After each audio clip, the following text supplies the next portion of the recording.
Dans la salle élégante du restaurant étoilé Le Ciel de Paris, surplombant la tour Eiffel scintillante sous les lumières de la nuit, un couple aisé célébrait son 25e anniversaire de mariage. Monsieur et Madame Dupont, tous deux dans la cinquantaine, arboraient des tenues sur mesure, lui en costume italien taillé à la perfection, elle en robe de soirée ornée de diamants qui capturaient chaque reflet des lustres en cristal. Leur rire résonnait haut et fort, couvrant presque la musique douce d'un piano lointain. Mais ce soir-là, leur joie se teinta d'une moquerie cruelle dirigée vers Sophie, la serveuse qui s'approchait de leur table avec un plateau de champagne. Sophie, 28 ans, les cheveux courts et noirs comme l'ébène, les yeux verts perçants, avançait avec une assurance tranquille, son uniforme noir impeccable contrastant avec sa peau pâle marquée par une légère cicatrice sur la joue. Souvenir d'une enfance difficile. Elle posa les flûtes avec précision. Mais au moment où elle se redressait, Madame Dupont lança d'une voix aiguë et moqueuse, « Regardez-moi cette lesbienne qui nous sert. » Avec son air de garçon manqué. Elle doit passer ses soirées à draguer dans les bars du Marais. Son mari éclata de rire, ajoutant, « Oui. Chérie. Imagine-la en train d'essayer de séduire une vraie femme. » Pathétique. Sophie se figea un instant, son visage impassible masquant la tempête intérieure qui bouillonnait. Sans un mot, elle se tourna vers eux, ses lèvres esquissant un sourire froid. La vérité, monsieur et madame, c'est que je suis effectivement lesbienne, et que votre fille Alice est ma compagne depuis 2 ans. Les Dupont se glacèrent sur place, leur rire s'étranglant dans leur gorge. Madame Dupont porta une main à sa poitrine, comme si un poignard invisible l'avait transpercée, tandis que son mari blêmissait, ses yeux écarquillés fixant Sophie comme si elle était un fantôme surgi du passé. La salle sembla soudain silencieuse, le monde extérieur s'effaçant autour de cette révélation explosive. Alice Dupont, 25 ans, était leur unique enfant, une jeune femme qu'ils avaient élevée dans le luxe d'un appartement haussmannien du 16e arrondissement, avec des écoles privées et des vacances à Saint-Tropez. Brillante étudiante en droit à la Sorbonne, elle avait toujours été leur fierté, leur héritière parfaite, promise à un avenir radieux dans le cabinet d'avocat familial. Mais depuis 2 ans, Alice menait une double vie. Cachant son amour pour Sophie par peur des jugements de ses parents, imprégnée de valeurs conservatrices issues d'une éducation catholique stricte. Sophie, issue d'un milieu ouvrier de la banlieue parisienne, avait rencontré Alice lors d'une manifestation pour les droits LGBTQ+ à la place de la République. Leur connexion avait été immédiate, un feu ardent contrastant avec la froideur polie de la vie d'Alice. Ce soir-là, Sophie n'avait pas prévu de révéler la vérité. Elle travaillait au restaurant pour payer ses études en psychologie, rêvant d'aider les jeunes en difficulté comme elle l'avait été. Mais les moqueries des Dupont avaient réveillé en elle une rage contenue, fruit d'années de discrimination subtile et de rejets familiaux. Elle avait vu Alice souffrir en silence, déchirée entre son amour et son devoir filial. En prononçant ces mots, Sophie avait franchi une ligne irréversible, déclenchant une chaîne de conséquences qui allait ébranler les fondations de plusieurs vies. Madame Dupont, Élisabeth, fut la première à réagir. Ses yeux, habituellement froids et calculateurs, se remplirent de larmes de colère. C'est impossible. Alice n'est pas comme vous, siffla-t-elle, sa voix tremblante trahissant un mélange de déni et de dégoût. Son mari, Pierre, posa une main sur son bras pour la calmer. Mais lui-même luttait contre une vague de nausées. Il avait toujours vu Alice comme une extension de lui-même, une future avocate qui perpétuerait l'héritage familial. L'idée qu'elle aime une femme, et pire, Une serveuse de bas étage? Lui semblait une trahison absolue. Sophie s'éloigna de la table, laissant les Dupont en état de choc. Dans la cuisine, elle envoya un message rapide à Alice, « Je l'ai dit. Ils savent. » De l'autre côté de la ville, dans son petit appartement du Marais partagé avec Sophie, Alice fixait son téléphone, le cœur battant à tout rompre. Elle avait supplié Sophie de garder le secret encore un peu. Le temps de trouver le courage d'affronter ses parents. Mais maintenant, tout était exposé, brut et irrémédiable. Alice se leva, enfila son manteau, et se précipita dehors, ignorant les appels manqués de sa mère qui commençaient à inonder son écran. La nuit parisienne était froide, les rues illuminées par les lampadaires orangés. Alice courut vers le métro, son esprit en tumulte. Des souvenirs affluaient, les dîners familiaux où ses parents critiquaient ouvertement les « déviances modernes », les amis homosexuels qu'ils évitaient poliment, les attentes implicites d'un mariage hétérosexuel avec un homme de bonne famille. Elle avait toujours su qu'elle était différente. Depuis l'adolescence où ses regards se posaient plus longtemps sur les filles que sur les garçons. Mais la peur de perdre l'amour de ses parents l'avait maintenue dans le silence. Sophie avait été son salut. Une ancre dans la tempête. Mais à quel prix? Arrivée au restaurant, Alice trouva ses parents encore attablés, le visage fermé. Sophie l'attendait à l'entrée des employés, les bras croisés, un mélange de regret et de détermination dans les yeux. « Je suis désolée. Mais il n'avait pas le droit de te traiter comme ça. » Même indirectement, murmura Sophie en la serrant contre elle. Alice hocha la tête, les larmes aux yeux. Mais au fond d'elle, une fissure se formait. Était-ce le bon moment? Avait-elle le choix maintenant? Les Dupont, voyant leur fille approcher, se levèrent d'un bond. Elisabeth s'avança, les mains tremblantes. Alice, dis-moi que c'est une blague. Dis-moi que cette femme ment. Mais Alice, pour la première fois, soutint le regard de sa mère. Non. Maman. C'est la vérité. J'aime Sophie. Le monde sembla s'effondrer autour d'eux. Pierre, habituellement maître de lui, balbutia, comment as-tu pu nous cacher ça? Nous t'avons tout donné? La confrontation était lancée. Un tourbillon d'émotions brutes où chaque mot était une lame. Ce soir marqua le début d'une guerre intérieure pour Alice. Elle rentra chez elle avec Sophie. Mais le sommeil la fuyait. Allongée dans le lit, elle repensait au sacrifice, la perte potentielle de l'héritage familial, l'isolement social dans leur cercle conservateur, les regards de pitié ou de condamnation. Sophie, de son côté, se sentait coupable d'avoir forcé la main, mais fière d'avoir défendu leur amour. Pourtant, elle savait que les jours à venir seraient un champ de mines, rempli de décisions douloureuses. Le lendemain matin, un appel de Pierre changea tout. Viens à la maison. Seule. Nous devons parler. Alice accepta, laissant Sophie derrière elle, anxieuse.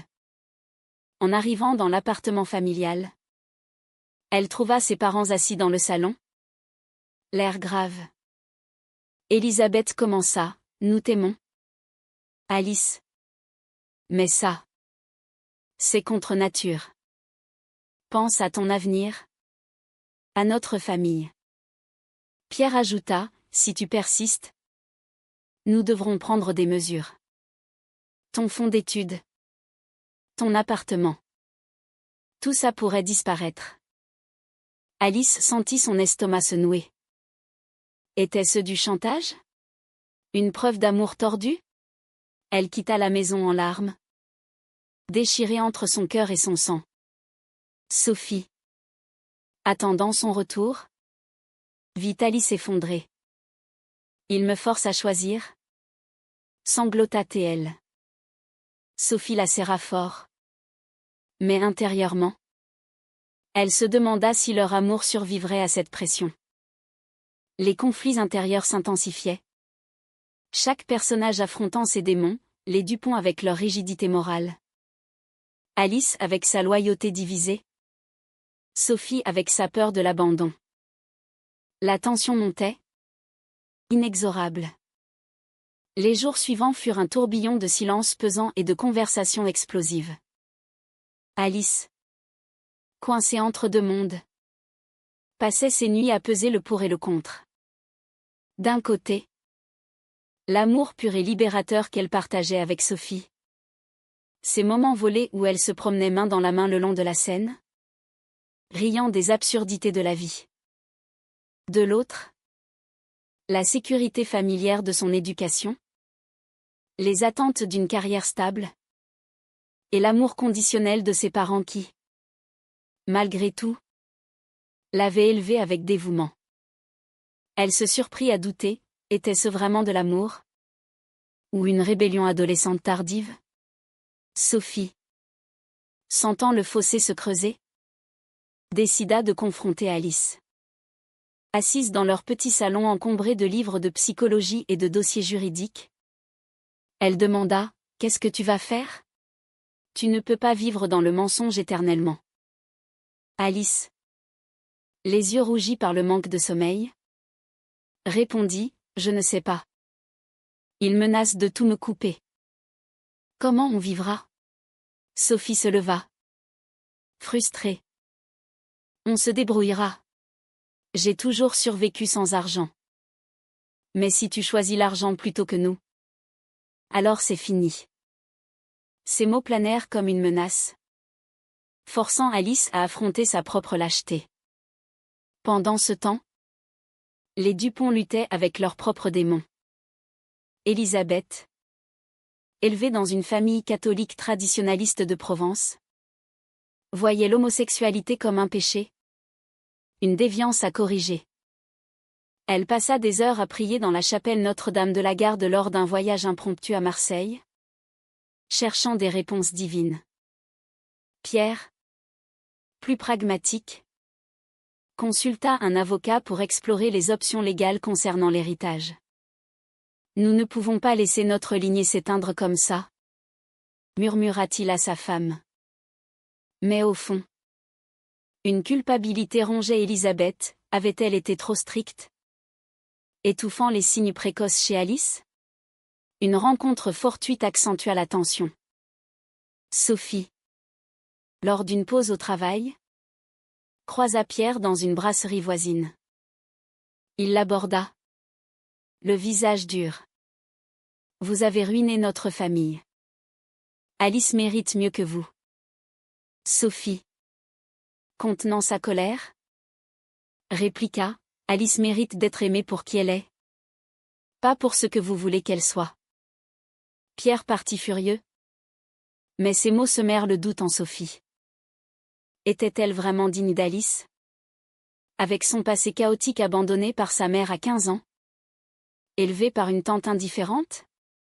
Alice, informée de l'échange, explosa. « Tu n'avais pas à lui parler? Ça empire tout. » Leur première vraie dispute éclata. Des cris résonnant dans l'appartement. Alice accusa Sophie d'être impulsive. Sophie reprocha à Alice sa passivité. Elles se réconcilièrent dans les larmes. Mais une fêlure persistait. Alice commença à éviter les appels de ses parents. Mais la pression sociale s'ajouta, des amis de la famille, informés par des rumeurs, envoyaient des messages de soutien, teintés de jugement. Un soir, Élisabeth décida d'agir. Elle se rendit chez Alice sans prévenir, frappant à la porte avec détermination. Sophie ouvrit. Tendue. « Je veux parler à ma fille seule. » Alice accepta. emmenant sa mère dans un café voisin. Là, Elisabeth déversa son cœur. J'ai peur pour toi, Alice. La société est cruelle envers les gens comme toi. Pense aux enfants, à une vie normale. Alice, la voix brisée, répondit, mais maman, c'est ma normale. Sophie me rend heureuse. Elisabeth pleura. Un rare moment de vulnérabilité. Mais elle partit sans concession, laissant Alice plus confuse que jamais. Sophie, restée seule, fouilla dans ses souvenirs. Elle repensa à sa propre coming out. Rejetée par sa famille. Forcée à survivre seule. Je ne veux pas qu'Alice vive ça, se dit-elle. Pourtant, elle sentait Alice s'éloigner, passant plus de temps à la Sorbonne, évitant les discussions profondes.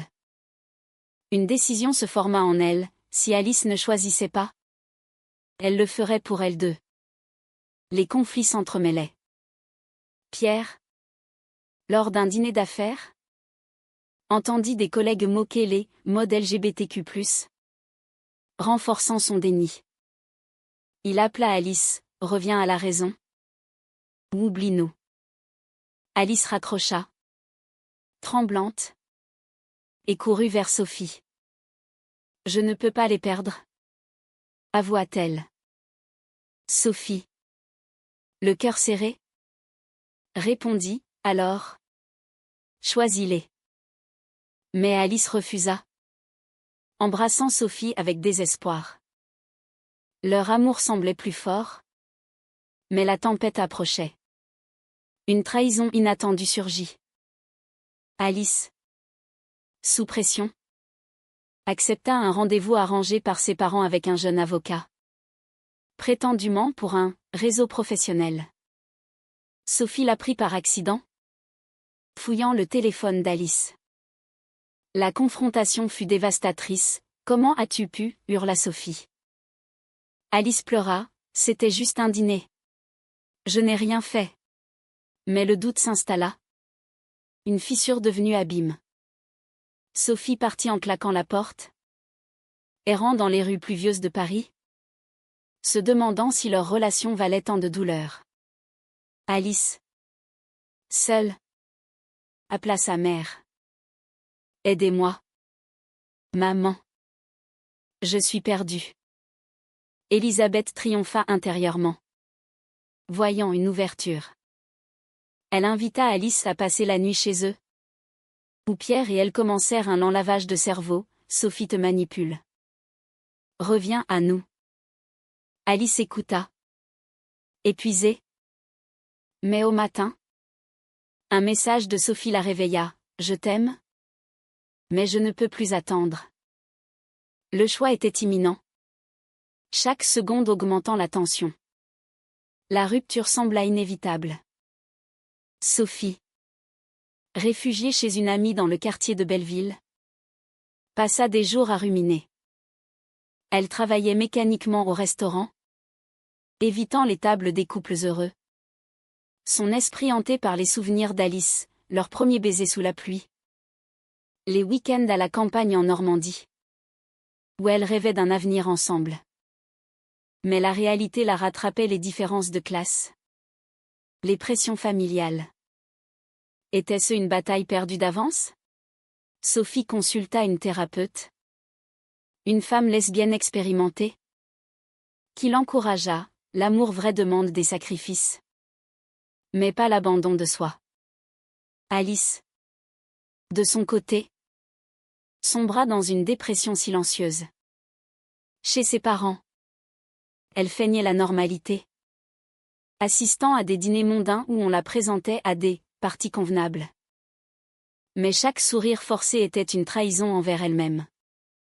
Une nuit, elle craqua, confessant à Elisabeth, sans Sophie. Je me sens vide. Sa mère, alarmée, consulta un prêtre, espérant une guérison spirituelle. Pierre, plus radical, coupa les fonds d'Alice, la forçant à dépendre d'eux. C'est pour ton bien? Affirma-t-il. Une confrontation majeure éclata lors d'une fête familiale. Les Dupont organisaient un rassemblement pour l'anniversaire d'Élisabeth, invitant tante, oncle et cousins conservateurs.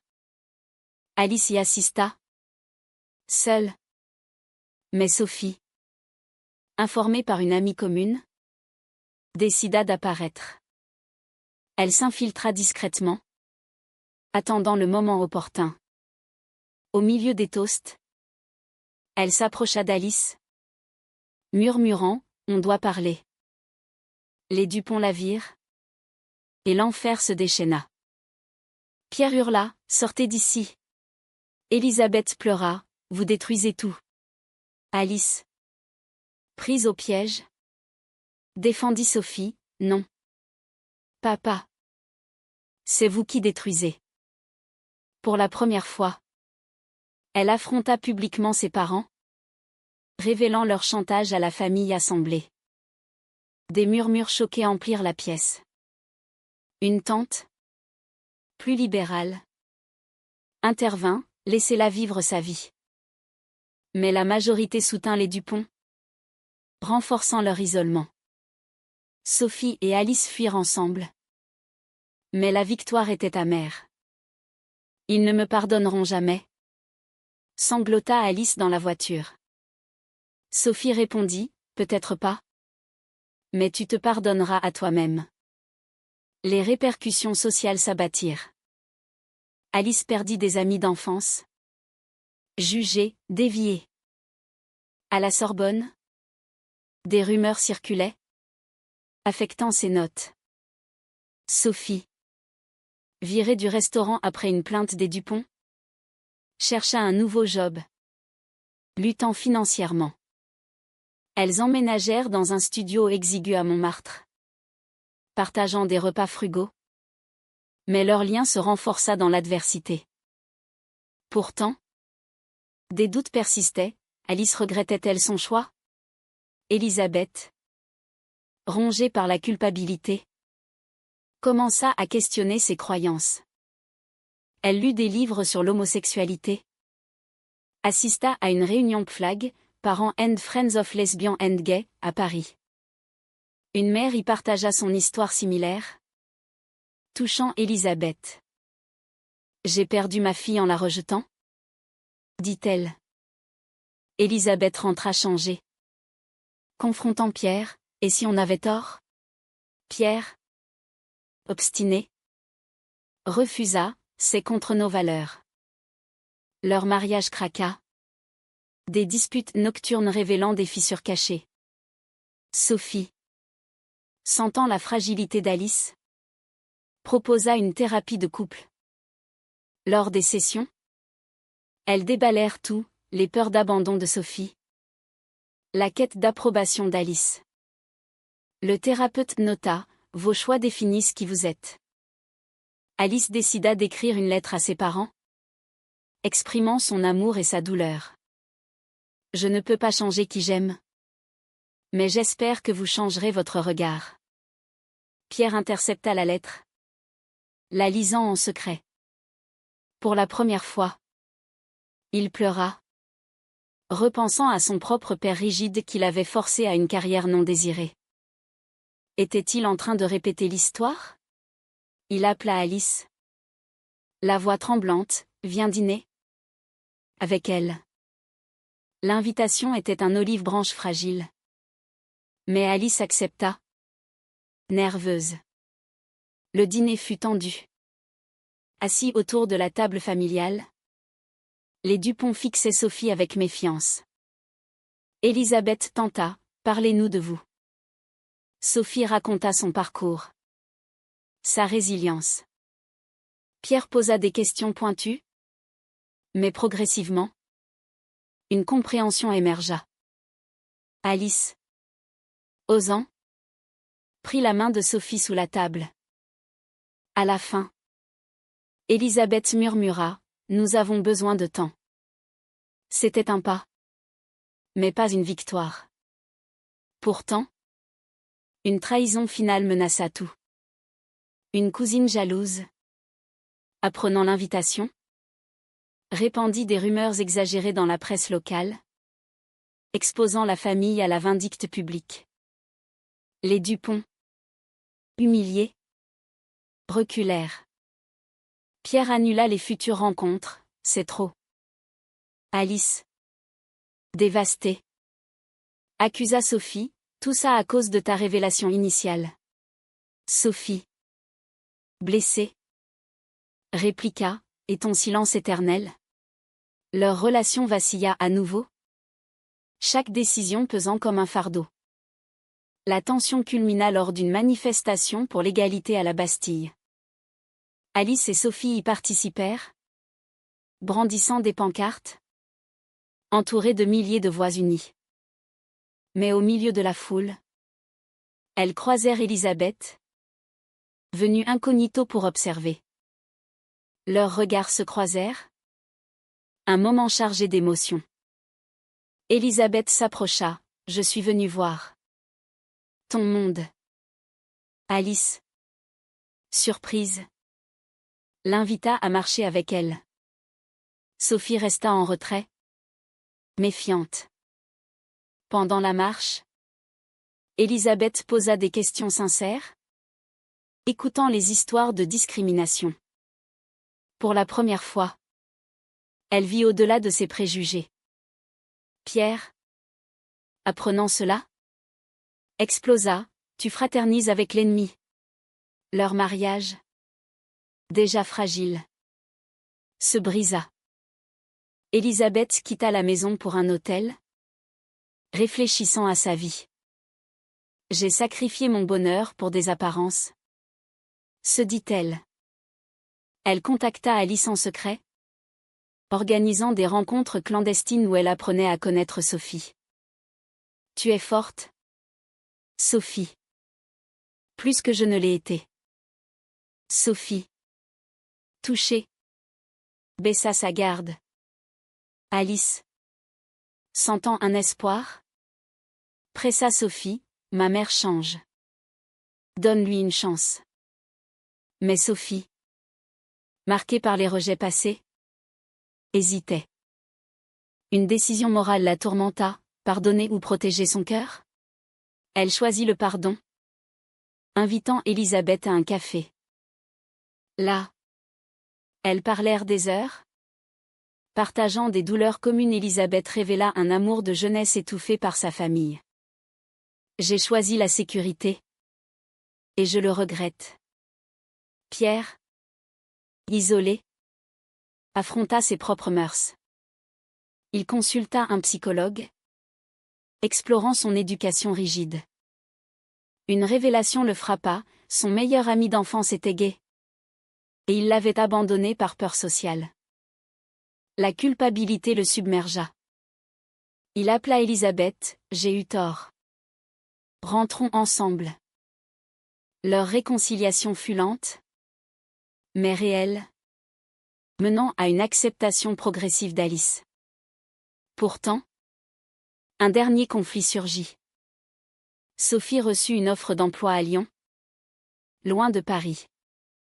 C'est une opportunité pour recommencer? Dit-elle à Alice. Alice paniqua, et nous? Sophie répondit, viens avec moi. Ou reste avec ta famille. C'était un ultimatum, forçant Alice à choisir définitivement. Elle réfléchit des nuits entières. Pesant les pertes, quitter Paris signifiait abandonner ses études, sa ville natale. Mais rester sans Sophie était impensable. Elle choisit Sophie, emballant ses affaires avec un mélange de peur et d'excitation. Les adieux avec ses parents furent émouvants. Élisabeth pleura, je suis fière de toi. Pierre, maladroit, serra la main de Sophie, prenez soin d'elle.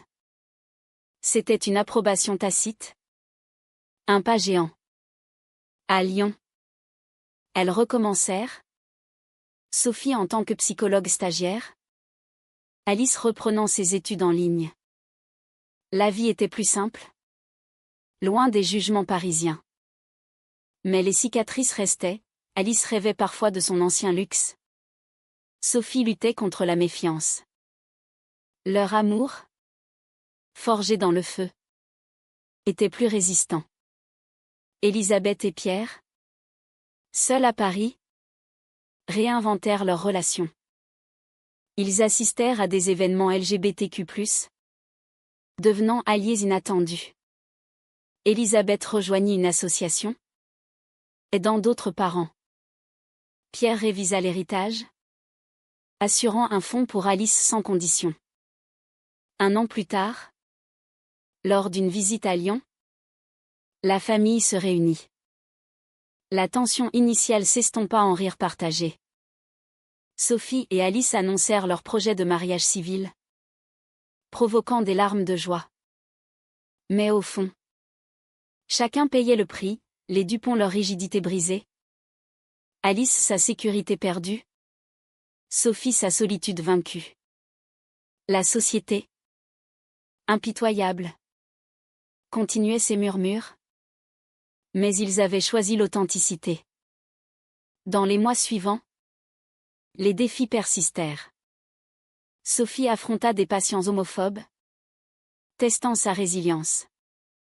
Alice, dans une nouvelle faculté, lutta contre l'isolement. Mais ensemble, elles bâtirent une vie, adoptant un chat errant comme symbole de leur famille choisie. Les visites des parents devinrent régulières, transformant la douleur en guérison. Pourtant, une question morale plana, avait-on le droit de forcer la vérité? Au risque de briser des liens? La vie à Lyon apporta une paix relative, mais les ombres du passé ressurgissaient. Sophie, promue dans son cabinet, aidait des jeunes LGBTQ+ en crise, projetant ses propres luttes. Une patiente, similaire à Alice, lui rappela les choix déchirants. Parfois, la famille ne comprend pas, conseilla-t-elle. Mais intérieurement, elle se demanda si elle avait poussé Alice trop loin. Alice, diplômée, intégra un cabinet pro bono défendant les droits des minorités. Son travail la confronta à des cas de discrimination familiale, miroir de sa vie. Elle écrivit un article anonyme sur son expérience, publié dans Le Monde, provoquant des débats. Ses parents le lurent, reconnaissant l'histoire, et appelèrent « Nous sommes désolés ». C'était une catharsis.